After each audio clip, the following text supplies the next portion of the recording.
With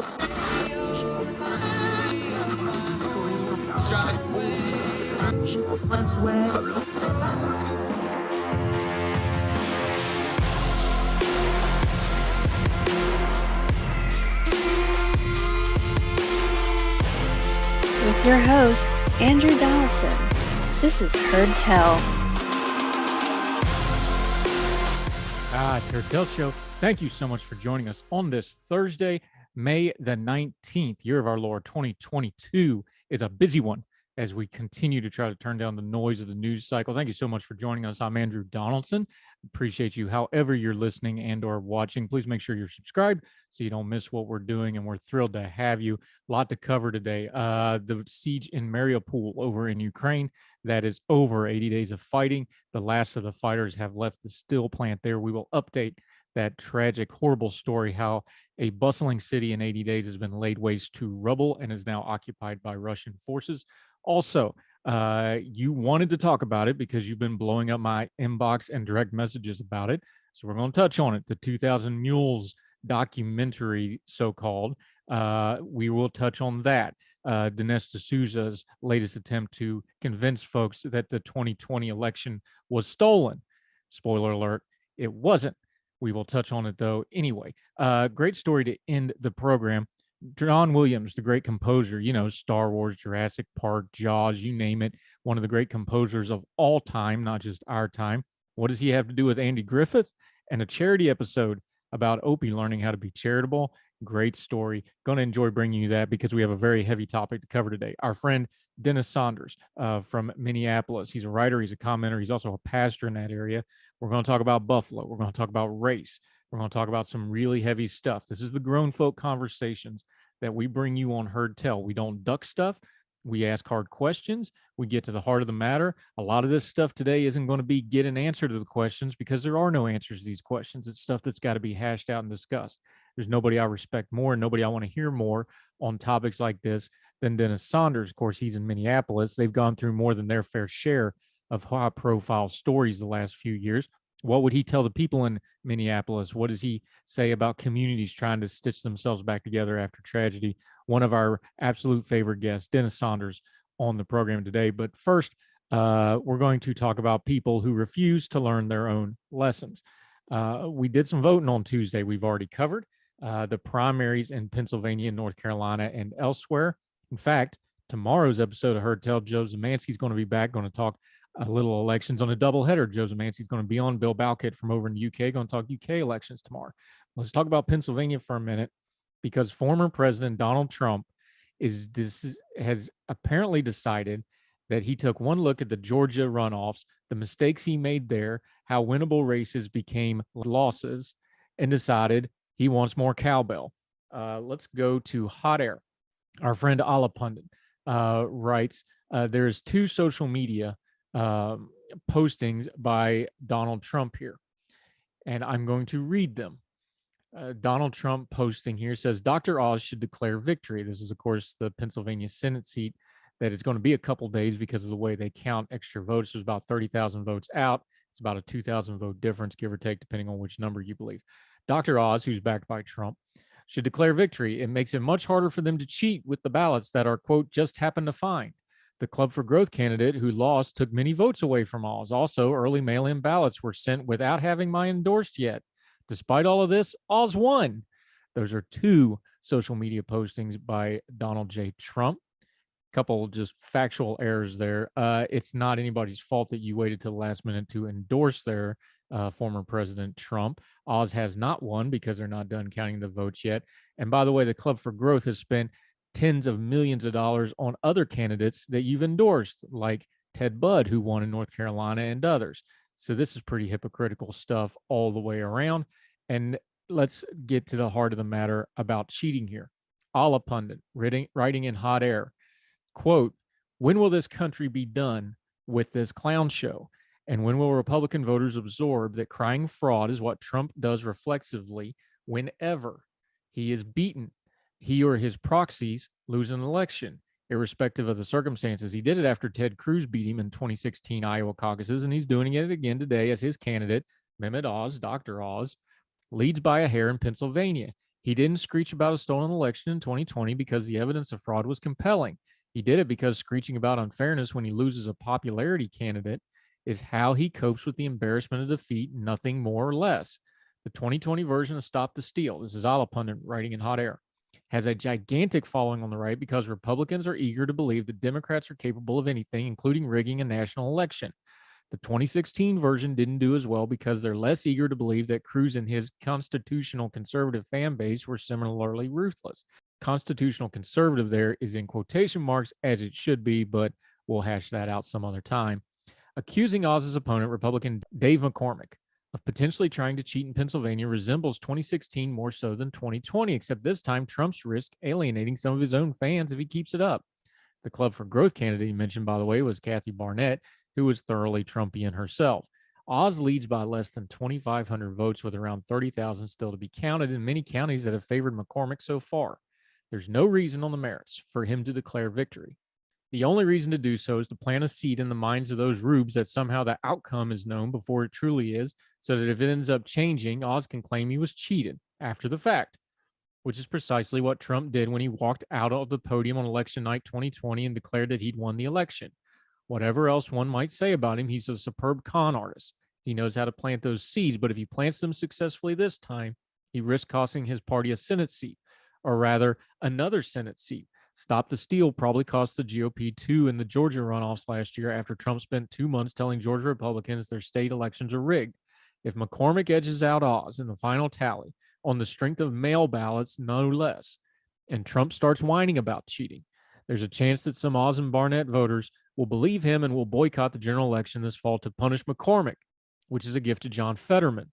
Could even tip the majority of the next Senate to the Democrats, which again would be nothing new for Trump.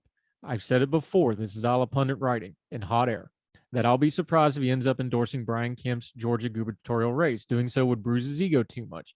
By this time next week, he'll have thwarted twice by Kemp, first in 2020 when Kemp refused to meddle in the state's election to help Trump in Georgia, and again when Kemp beats Trump's proxy candidate, David Perdue, and he's going to beat him badly, by the way, probably 20 points or more in this year's primary that's coming up on Tuesday.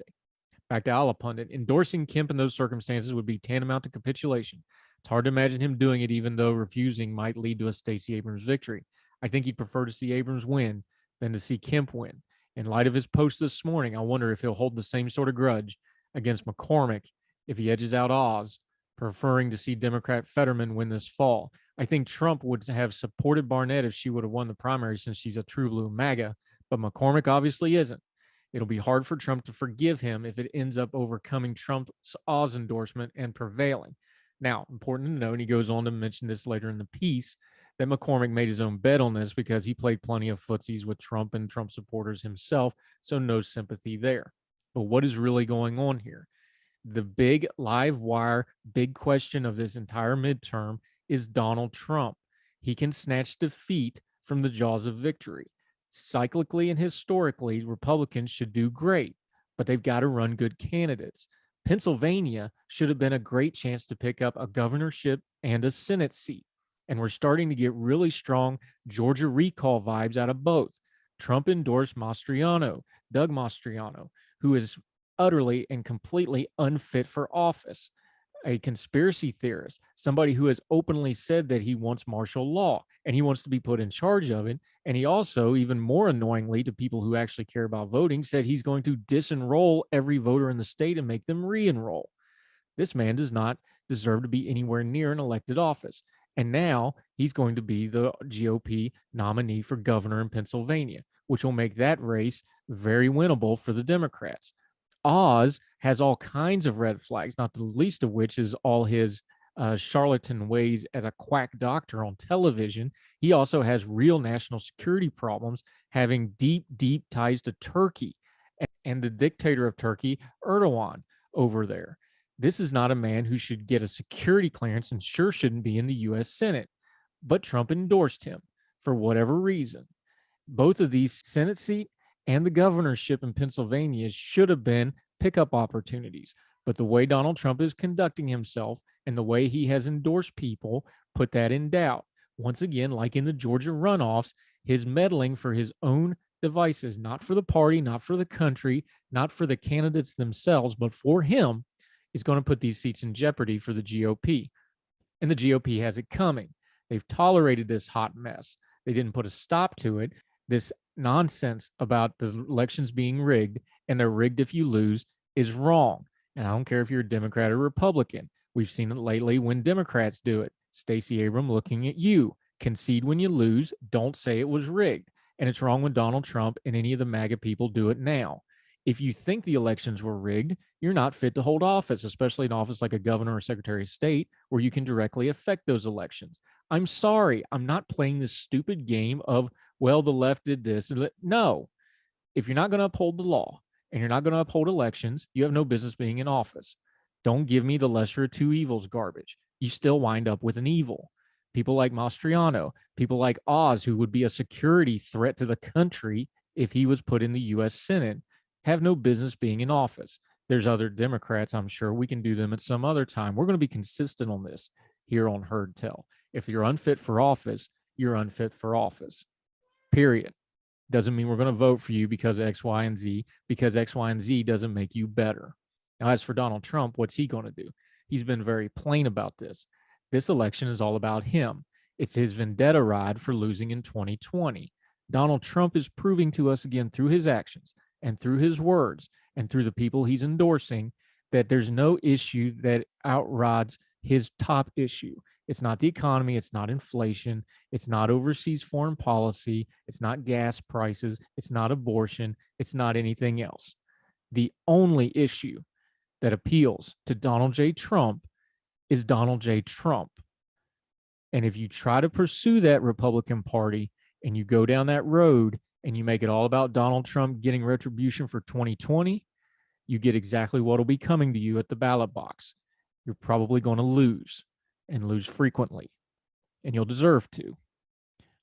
More Heard Tell right after this.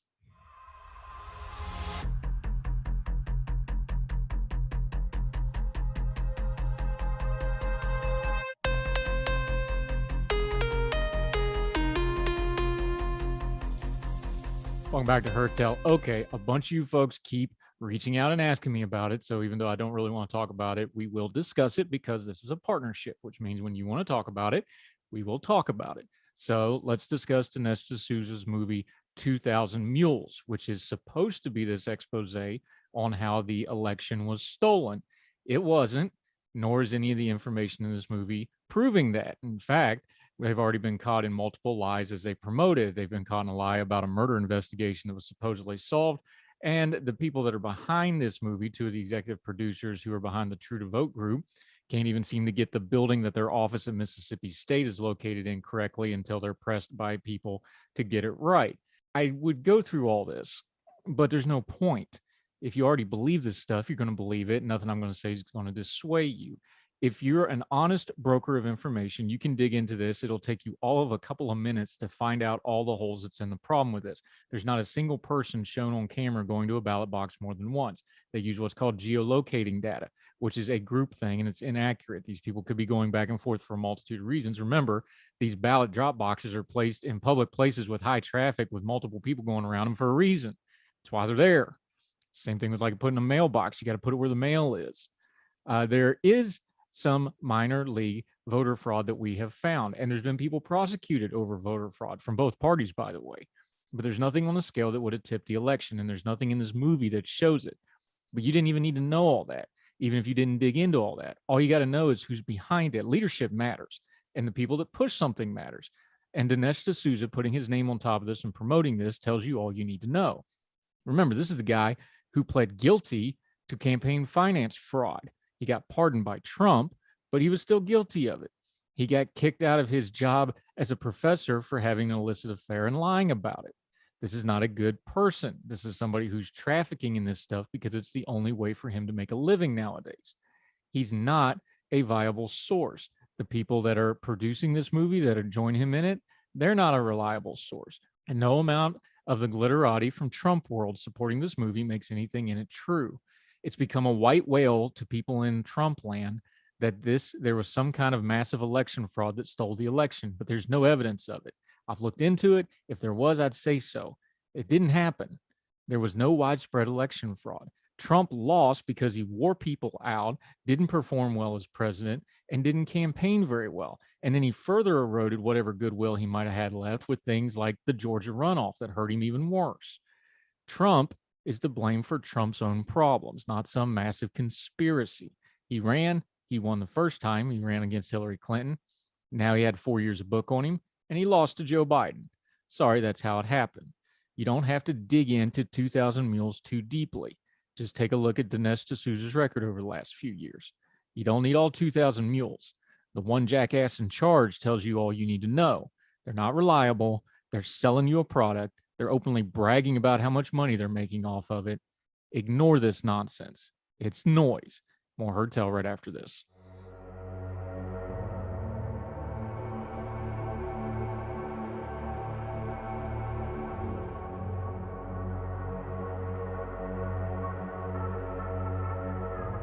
Welcome back to Heard Tell, one of our favorites, a man I greatly respect. I'm proud to call him a colleague at ordinary-times.com. We go to him in times of trouble, but he's not Mother Mary. He is Dennis Saunders, our friend up in Minneapolis, Minnesota. My friend, always great to have you on the program. Welcome back. Good to be back. We always joke every time I have you on when we pregame this, I always say, well, one of these days we'll talk when there's not some kind of mass event going on. But yeah, unfortunately, you've been in Minneapolis the last couple of years. We all know the history there. You've been disproportionately in the news for bad stuff. The thing in Buffalo, the shooting, we know the racial component now. We know quite a bit about the shooter. We covered on Heard Tell. I didn't use his name, but we read every single name of the victims, including the wounded. Before we get into the ugly side of this, just on a human level, because you've lived through this in Minneapolis a couple times now. You're also a pastor in that community. Just on a human level, what do you tell the people of Buffalo, that community, as they are on the very front end of this grieving process of dealing with this sort of thing? I guess you tell them that I think that you counter this situation with love, and that you try to love each other, and that you try to love each other across racial lines and sexual orientation and all of that, the person who came, the shooter, basically was filled with a lot of hate for whatever reason. And I think that the best way that you can respond to that as a community is responding in some way with love and coming together, showing love to those around you, showing love to those who have been affected by this shooting. And I think that that's just the best answer you can do for times like this. I keep saying it, and I'm guilty of it. And I talked about this on social media a little bit today, and I got into a conversation privately with somebody who I greatly respect, who is an expert on the field of race, that I go to on things like this privately. And I was like, I keep saying this, and I believe it. It's not that I don't believe it, that, we don't have the conversations about race that we should have in America. But I've kind of come to a realization a little bit of like, it's almost like an advanced course in college. We don't have the prerequisites. People haven't done the required reading. There's not a common basis of knowledge to have a productive conversation about that. And you brought it up before, is like, I think it was John McWalter said, if it's one side yelling and the other side not saying anything, that's not a conversation. Can you expand on that just for a second? Because you're another one of those people I go to. I was like, hey, you tell me how this should go. That's where I'm at it on, is like, I don't think we have a common basis. I don't think we even have the right vocabulary to discuss this. I don't think we understand our shared history and how we got here. Am I off base on any of that? No, you're not. I think one of the problems that we have really is, we talk about the word conversation, but in some ways we don't really mean conversation. And I think actually, if we want to get towards and moving forward towards racial reconciliation, we really have to have a conversation. But a conversation means that each side is probably going to hear things that they don't want to hear. And I think that they still have to kind of remain engaged in discussion. This is an issue that is always going to bring a lot of kind of dredge up a lot of bad feelings. And to me, the only way out of this is through it. And to do that, we have to have an honest discussion. And I think, the other part of that is we have to also be able to see each other really as having a shared destiny. We're Americans together. We may come from different walks, but at the basis, we are who we are. And I think one of the problems today is that we act as if the other side comes from another planet. And as long as we think that way, we don't think that there is something that grounds us together, we're really just never going to move forward. I wonder, and this is going to be a touchy area, so you stop me if I get too far afield here. But I Okay. just want to, I got to talk about this, because it's just, we cover it and we write about it, but we don't talk about it. I know we need to talk about things like great replacement theory. I know we need to address the wide spectrum of prejudice, especially when the prejudice starts turning into out and out racism. I know we need to nip those things in the bud. I almost feel like, especially on social media, we get to where we start talking about things like the theory of it and the ideology of it and the history of it. And we almost use that as a skimming a rock across the pond, where it's like, okay, well, we've dressed that and addressed that now. But it's almost like we just use that as a skimming of the layer, and we don't actually get into what's going on underneath it, because we can go, oh, well, it's this bad theory. And if we just got rid of all the media outlets with all the bad theories, that's going to solve this problem. And I don't think we ever address the fact that, no, this is a human heart problem. This is a broken soul problem. This is beyond legislative, and this is beyond policy. That's where my frustration is starting to come with this. Is that off base, or is that something that's shared by other folks, do you think? No, I think it is. I think, one of the problems I think has been that we see this as solely a political problem. And it's not simply a political problem. And where we see this kind of people engaging in these activities, there's a lot of things going on here. Some of that is economics, some of that is people who feel disconnected from society. And part of it is also, as you would say, a heart problem. There's this sense of kind of twisted um, ethics and twisted emotions. And this is really a time period where we need to see other institutions stepping up and taking a part, especially in civil society, especially the church, that need to be able to reach out um, and be able to kind of build bridges, especially with people who may seem like they are very much loners, because there had to be, with the shooter, you have to wonder, was someone paying attention to what they were looking at online? Were they someone that had people to talk to? It doesn't seem, it seems like we have this society where we don't really pay attention to one another until something like this happens. And by that time, it's almost too late. Yeah, talking to our friend Dennis Saunders.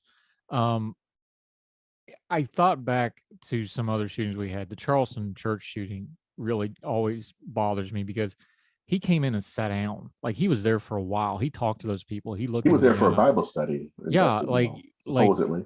you know, eh, eh, the brokenness to be able to sit there. Like, it's one thing to go in and just see people as targets. I know that's dehumanizing, but I can kind of get my head around that. But like, somebody to do something like that, and then you have this individual who, by his own admission, if we take the words that he wrote down as fact, and I have no reason to discount them, he took the last 2 years and purposefully stewed and marinated himself in this hatred stuff. I know everybody wants to go, we need to do something so this never happens again. I don't know that there's a whole lot we can do about that. Because if you've got somebody that just wants to silo themselves off from the world like that, and then they eat up all that hate, and then they make a plan like this, and I know there was the mental health flags that came down, and we can talk about that in a minute. But as far as the radicalization part of this, where his prejudice turned to outright hatred, which turned into racism, which turned into murderous intent, I just don't know that there's a whole lot we can do about that. And it's like, it's taboo for us to say there's not a lot we can do about that. But that's what it feels like. Is that do you feel differently? I mean, I don't know how you solve that problem. I don't know. I mean, I agree with you that I don't think that there is one simple solution. I mean, obviously, whenever things like this happen, there are people who say, you know, if we just had better gun laws, this would go away. And I'm not opposed to that, but I don't know if that would be the thing. And you know, I think part of it also is that as a society, we're not good at dealing with the problem of evil. And I don't want to go as far as to say that some people are just plain evil, but there are people that engage in evil acts, and we need to kind of deal with that. There is this thing out there, and sometimes it is not so easily solved. There's no way, you know, it's not always a public policy issue. I don't know if I would go as far as say that there's nothing we can do, but when you're dealing with something like this, I think it's hard. I think it's very difficult to find something to do. I'll ask this question as a philosophical question because I kind of know the answer, but I think we need to address it. Why is it that when people, if you don't want to go so far as to say people are evil or inherently evil, although I believe they can be, let's just say they embrace evil or they've made a decision to be evil. Why does that always seem to manifest with things like race right off the bat? That seems to always be the bottom of the spiral when people go down that road. Why is that? Because it's easy to deal with the other. It's easy to try to make the other the bad person, whether that's someone who's Black, whether it's someone who's gay. That's kind of what it is all about, is that there's something going on with them. They may feel somehow deficient in some way, or things are not going well in their life. And pushing it off towards someone who is different from them is the easiest way to kind of assuage your hurt feelings. So I think that's what it's all about. We talk about it all the time on our show. Human nature is undefeated. And unfortunately, that's usually in a bad connotation, that human nature is undefeated. However, when we were going through the list of the victims here, I was struck by a couple things. This is a very tight knit neighborhood. It is a lower middle class and below neighborhood. They talked about this particular grocery store being kind of the only grocery store in kind of a food desert. I was struck when they listed the names. Every single one of them went to such and such church. The one lady, one of the younger people killed, was 32 years old. She was there helping her brother during a bone marrow transplant, just happened to be there for stories like this. We know about the security guard now. Again, because you went through this in Minneapolis and St. Paul and that area, all the different things that have gone on. Talk about when the news cameras stop, in 3 months, 2 months, whenever it is, and the cameras leave. What's the work that has to go into a community to start trying to put it back together after one of these major news events? Because you've lived through that 2 or 3 times now in the last few years, unfortunately. Talk about that, because that's when the real healing and work of, okay, what's our community after this? That's when that work really starts, isn't it? It is. I think some of it's going to have to be mental health care professionals that are going to have to be on hand. Part of it is probably doing a lot of honest talk about race, because obviously this is not a surprise that it's still a problem. And the nature of this crime, where someone literally traveled, was it 2 or 3 hours to go to do this? That's a deep well of hatred. And so we have to kind of talk about that. And I think that has to still happen. I think other communities around that area have to keep checking in, doing whatever, creating relationships maybe with churches in that area, because the people who live in those neighborhoods, obviously the family of victims, but also people who are just living in that community, who may have known them or however, are all going to need help for months, if not years, down the road. And I think the one thing that really does concern me, and this might seem weird, is, and you just talked about it, is what's going to happen to that supermarket. Because a lot of the areas where African Americans live tend to be food deserts. Um, you know, one of the things that happened here in Minneapolis is we had a few grocery stores that were torched in different communities, and that did leave literally a food desert for a certain amount of time. One of the stores, as they were remodeling two of their locations that had been damaged, they had buses that would take them to another of their locations nearby. And they also made a deliberate intent to stay in those communities. That's kind of a question I have, is I hope that this supermarket chain will make a commitment to stay and continue to serve that community. Yeah, Tops is we went through the list of the local communities and charities. You can go back on the show notes from Tuesday's show. We have a links there, charity stuff in that community, directly into that community. It's one of the things Tops said. They were running shuttle buses to other, because obviously it's still a crime scene, so they couldn't open it if they want to. They were running shuttle buses to other places from there, because I think they said something like 80% of the customers there walk there, which is not uncommon in neighborhoods like that. Yeah, so it's a great point that you raised. Dennis Saunders joining us. This is a grown folk talk. It's a tough talk, but that's why we bring Dennis on, because we can ask these hard questions and try to hash them out. We're going to take a quick break, come back. We'll continue to talk about Buffalo. Also talk about some writing that he did before the Buffalo thing happened, based off his, why aren't our politics going towards the big tents? Why are they getting more defined? We know there's money involved and power involved in that, but there's real world consequences of that. Is this one of them? We'll talk about that more with our friend Dennis Saunders on Heard Tell right after this.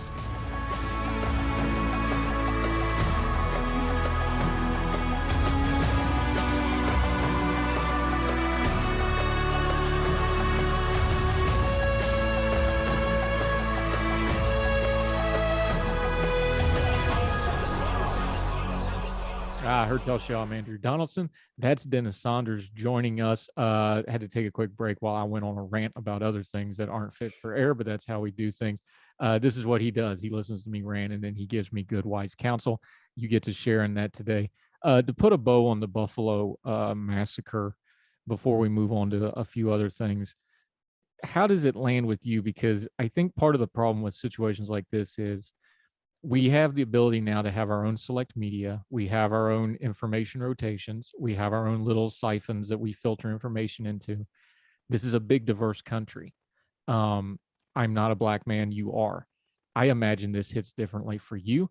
I know, because you've been in a community like Minneapolis, that it definitely hits different because of what y'all been through the last few years.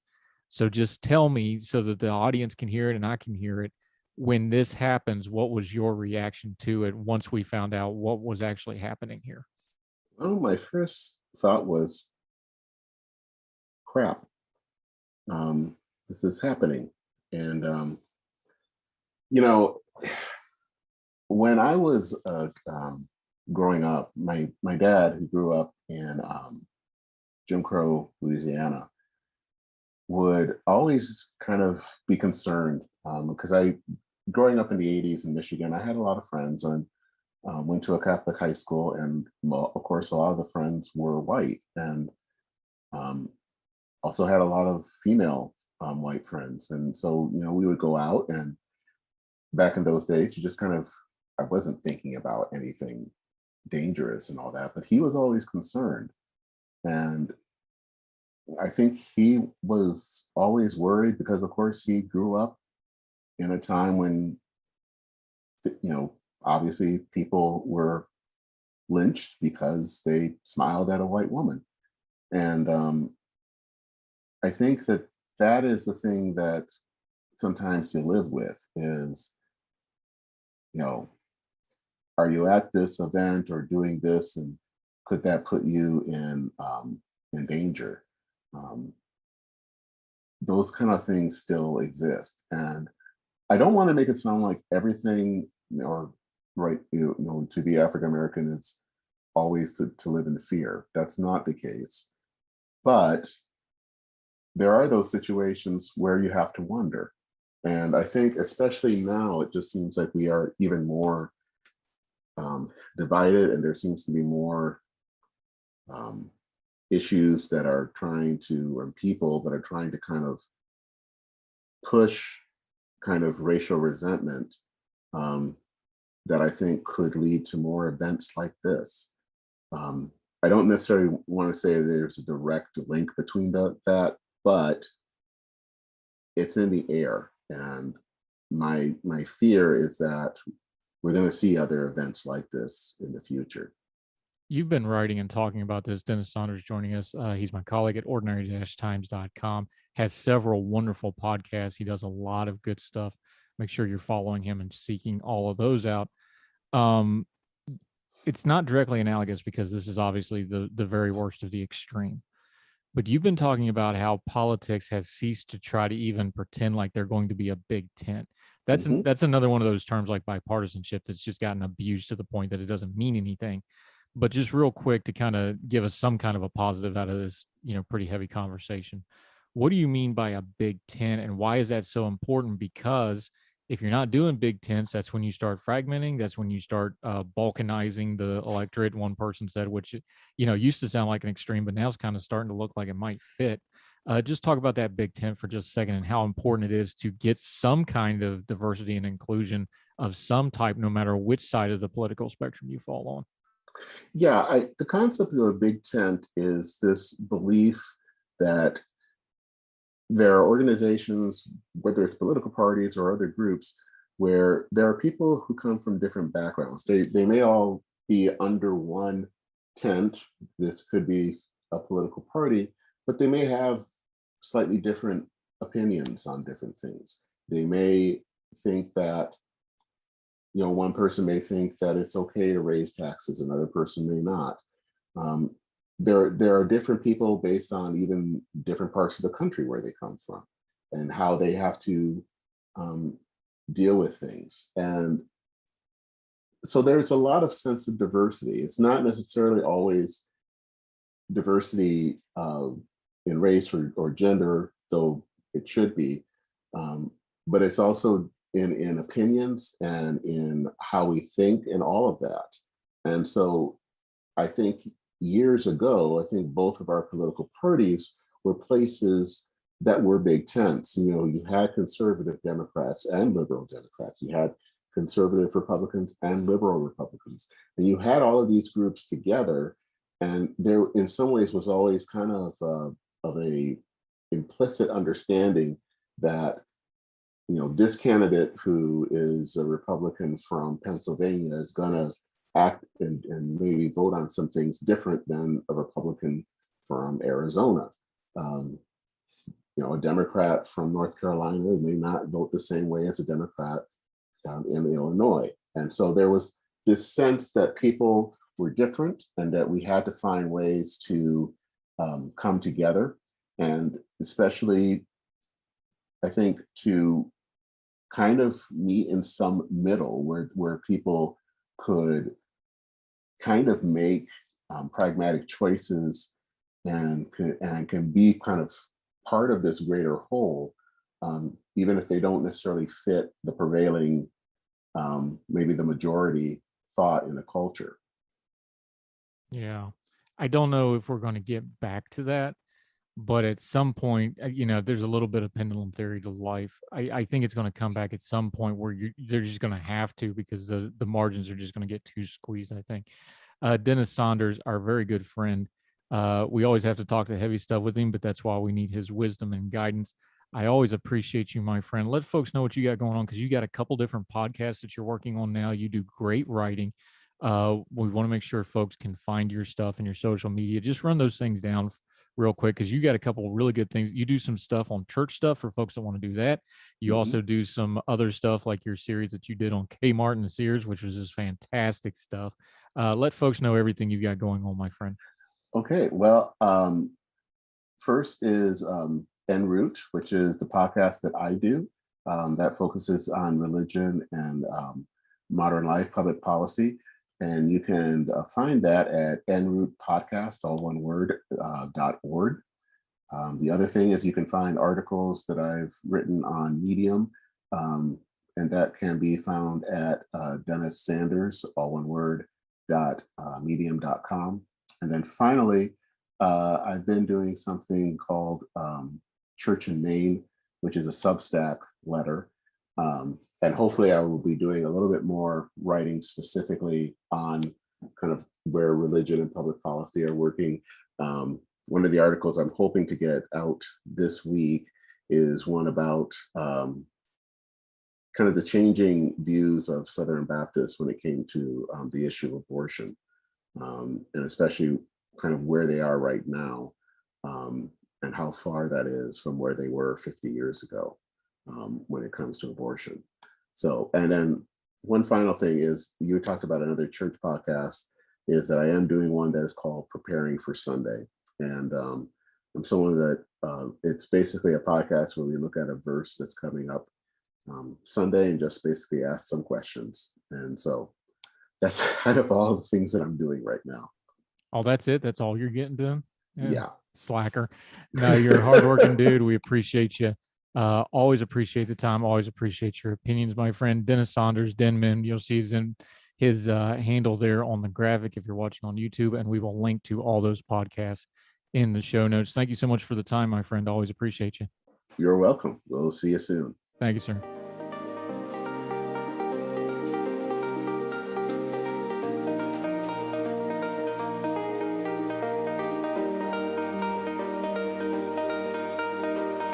Like I heard tell a quick update on a story we've been covering. Mariupol in Russia, the 80-day siege is over, at least for now. They have gotten the last of the Ukrainian troops out of that steel factory. Over 1,000 of them have been captured by Russian forces. God help them from here, what might happen to them going forward. But the resistance at the steel factory has ended after 80 days, 80 days in which a thriving port city has been laid waste. The Russians do have it. How much of a victory or a pathetic victory this might be for the Russians, we won't know for some time. There's a lot of fighting in the Donbass region. That's very different than the defensive campaign that the Ukrainians have been so ably mounting. They're out in the open a little bit more. Russia has more of an advantage in that scenario. Just some updates on what's going on in Ukraine. This war is far, far from over. It's going to be a very long war, especially in the Donbass, because remember, they've been fighting in the Donbass regions since 2014. So this isn't new. This is just a new front on it. But Mariupol has fallen. Those troops have been captured. Some civilians did get evacuated.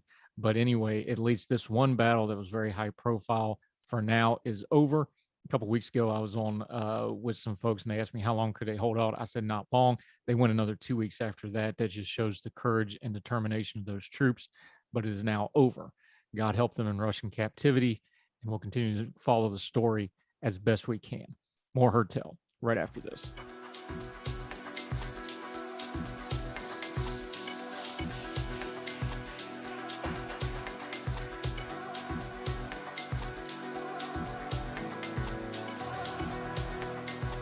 Heard Tell Show, Andrew Donaldson. Thank you for coming back with us. Okay, our uplifting segment. I love this story. Touches on a couple different things. This is from metv.com, by the way. In one of the best loved episodes of the Andy Griffith Show, Opie, that's director Ron Howard, for those of you not old enough to remember, he got his start as a child star in Mayberry. Opie learns to be more generous when Andy sets him straight after only donating 3 cents to his school charity. Watch closely in Opie's charity, and you'll recognize the charity organizer, Annabelle Silby, is played by Lauren Tuttle. Now, who could be seen the same year playing the sheriff's wife in Psycho, the famous horror movie. While Tuttle may not be a name that many people remember today, as well as icons like Lucille Ball from the 20s to the 40s, she was dubbed the First Lady of Radio because she was by far the most popular woman on the airwaves. It's said that no one in the history of radio achieved that level of fame. During the height of her radio career, Tuttle averaged 15 shows weekly. My God, I do this 1 hour daily, and it's about all I can handle. This woman is a beast. With critics declaring by the end of the 40s that she was, quote, the finest radio dramatic actress. I can think of nothing more enjoyable than continuing series of half-hour dramas with Lauren Tuttle as the star, one critic wrote in the Valley Times in 1948. Then, when TV dramas started looking for talent, naturally Tuttle was a popular choice among casting directors due to her reputation in radio, and she was already one of the most famous women in America. By the time she appeared on the Andy Griffith Show, she had moved on from radio to become one of the hardest working actors in Hollywood. At times, I felt like I was caught in a squirrel cage, Tuttle said. She didn't exactly know what she was getting into when she started radio acting, but once people became aware of her immense talent, there was no stopping the constant demands and ongoing roles being offered. It was a tough adjustment from radio, but Tuttle was game. Radio was so much easier than any other media, Tuttle told the Hartford Courant in 1961. We didn't have to go home or memorize lines. Luckily for Tuttle, who started acting when she was 6 years old, she did get a short break when she married actor Mel Ruick and had a daughter, Barbara, in 1920, temporarily retiring. Demand would bring her out of retirement, though, and Tuttle had to juggle being a mom while being a top actor. Once Barbara grew up, she got bit by the acting bug, too, even appearing with her mom in the 1953 movie The Affairs of Dobie Gillis. The pretty young starlet eventually got married, started a family, and became an actor in her own right, and her mom, Lorraine, couldn't have been prouder. Tuttle's daughter must have been used to be part of the family, very busy family, when she chose for her husband one of the busiest composers in Hollywood. And this is where this story gets cool. John Williams. In 1950, Williams got his start composing for TV and movies, leading him to score hit shows like Wagon Train and Lost in Space in the 60s, before his best-known movie soundtrack work in the 70s on movies like Jaws and Star Wars. Once Williams married Tuttle's daughter, Barbara, their home was just as busy as both the radio star and the composer's schedule stayed. In 2018, the Los Angeles Times reported Williams' home was a constant jam session, and that the only thing more important to him than music at the time was his love of Barbara. It was tragic for both Tuttle and Williams when Barbara suddenly died from a brain aneurysm at age 41, discovered in her hotel while filming a new movie. Williams said the prior night she had complained of a headache. Williams eventually remarried, and Tuttle outlived her daughter by more than a decade, passing away in 1986 after performing hundreds and hundreds of roles right up to the end in 1985. One of her radio co-stars, Howard Duff, summed up what made Lorraine Tuttle such a go-to character actor through different media through the ages. I think she just never met a part she didn't like. She just loved to work. She loved to act. She was a woman who was born to do what she was doing and loved every minute of it. So next time you hear that iconic Star Wars score, the new Jurassic Park movie, the original Jurassic Park score, that's John Williams too.